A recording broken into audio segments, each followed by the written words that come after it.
Salam sejahtera semua. Tajuk yang kita akan bentangkan pada kali ini adalah tentang pembedahan plastik dan komestik. Kumpulan kita ialah kumpulan 7 dan kumpulan kita mengandungi 4 ahli kumpulan, iaitu Ho Yi Seng, Tam Tin Long, Lim Tzu Ching, iaitu saya dan juga Chong Yu Kit. Ini ialah agenda pembedahan kita.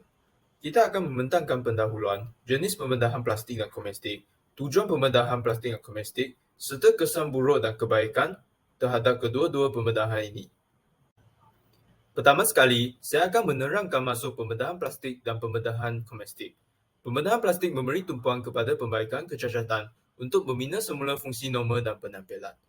Pembedahan plastik ini ditarikkan sebagai pembedahan khususnya untuk pembinaan semula kecacatan muka dan badan akibat gangguan kelahiran, trauma, luka terbakar dan juga penyakit. Pendek kata, pembedahan plastik bertujuan untuk membetulkan semula bahagian-bahagian badan yang tidak berfungsi. Manakala pembedahan komestik berbeza dengan pembedahan plastik. Pembedahan komestik ini telah merupakan satu fenomena yang normal pada masa ini terutamanya terhadap remaja sekarang.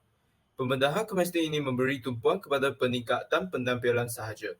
Pembedahan ini memperbaiki dan mengubah bentuk badan yang normal mengikut keinginan serta kepuasan seseorang supaya menaikkan keyakinan diri dan harga diri.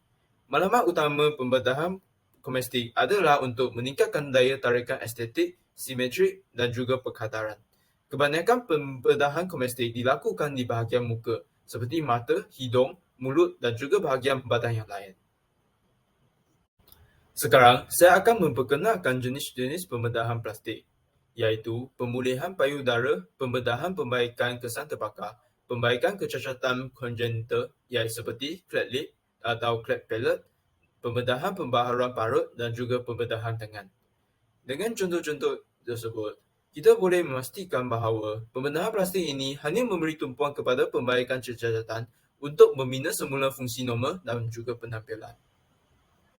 Seterusnya ialah jenis pembedahan komestik. Pembedahan komestik ini boleh dilakukan pada pelbagai bahagian tubuh badan, seperti pada payudara dengan cara pembesaran, pengangkatan dan juga pengurangan. Pembedahan komestik ini juga boleh dilakukan pada kaunter muka, seperti peningkatan dagu atau pipi. Jenis ketiga pembedahan komestik ialah peremajaan wajah. Sebagai contoh, pengangkatan kelopak mata, pengangkatan leher dan juga pengangkatan kening. Jenis keempat pembedahan komestik pula ialah peremajaan kulit seperti pelapisan laser dan juga suntikan botox. Akhir sekali, pembedahan komestik ini boleh dilakukan pada kaunter badan. Sebagai contoh, liposuction dengan rawatan gynecomastia. Liposuction ialah prosedur sebelum lemak yang digunakan untuk menghilangkan lemak tubuh dan rawatan gynecomastia ialah rawatan terhadap pertubuhan payudara lelaki yang luar biasa. Ini sahaja daripada saya. Pemandangan akan diteruskan oleh kawan saya, Tan Kin Long. Terima kasih. Seterusnya, tujuan orang membuat pembedahan plastik. Pertama sekali, pembangkit untuk mendapatkan kerja. Hal ini demikian kerana sesetengah syarikat terutamanya yang menitik beratkan jualan akan mencari individu yang lebih cantik atau kacak kerana mereka berpendapat bahawa sesetengah pelanggan akan memilih penjual yang lebih kacak atau cantik. Kedua, tekanan sosial dalam kalangan masyarakat. Hal ini kerana meningkatkan keyakinan diri kerana sentiasa diolok-olokkan oleh orang sekeliling terhadap wajah sendiri. Ketiga, ia boleh menjadi norma kehidupan. Contohnya, biasa membincangkan tentang pembedahan plastik berharga yang tinggi jika dipuji oleh orang sekeliling dan memberikan keyakinan dalam diri untuk melakukan aktiviti di luar. Akhirnya, iaitu mengikut idola atau fashion pada zaman ini. Contohnya, penyokong yang agresif mengikuti idola mereka seperti meninggalkan hidung. Untuk kesan keburukan pembedahan plastik dan kosmetik. Pertama sekali, kerosakan salaf. Potensi kerosakan salaf hadir dalam pelbagai jenis prosedur pembedahan. Contohnya, kepas dan kesemutan adalah biasa selepas pembedahan plastik dan boleh menjadi tanda kerosakan salaf. Selamanya, kerosakan salaf adalah bersifat sementara tetapi dalam beberapa kes ia boleh menjadikan kekal. Kedua, menyebabkan kematian. Dalam banyak kes, kematian selepas operasi disebabkan oleh tindak balas alahan terhadap ubat-ubatan anestetik. Ketiga, boleh menyebabkan jangkitan. Risiko jangkitan luka selepas pembedahan boleh dicetuskan oleh bakteria yang masuk semasa atau selepas operasi dan ia akan menyebabkan kecederaan pada bekas incision. Keempat, keputusan yang tidak betul. Daripada mentampakkan wajah yang pemimpin dan penampilan mungkin kurang memuaskan.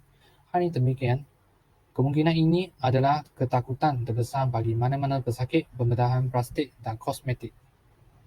Selain itu, kesan kebaikan pembedahan plastik dan kosmetik. Pertama sekali, ia boleh membantu mengembalikan keyakinan diri seseorang. Bagi kebanyakan pesakit, pembedahan plastik dan kosmetik yang berjaya boleh membawa kepada peningkatan harga diri dan keyakinan.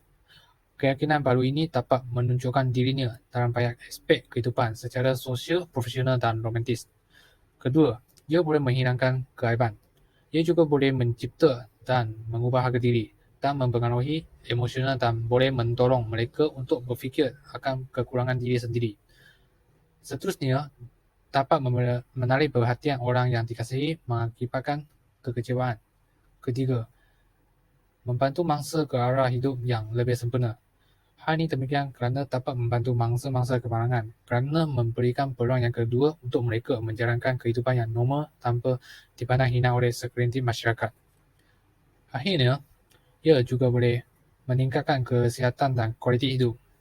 Contohnya, selesa dengan peningkatan tahap aktiviti fizikal, serta kualiti hidup dapat meningkat dengan dramatik. Kesimpulannya, hasil perbincangan dalam tajuk perbincangan ini dapat disimpulkan bahawa pembedahan plastik yang bertujuan bagi pemulihan semula adalah amat digalakkan, manakala pembedahan plastik yang bertujuan semata-mata untuk mengubah kejadian asal bagi tujuan kecantik adalah haram dan juga akan menjejaskan kesihatan diri. Sekian, terima kasih.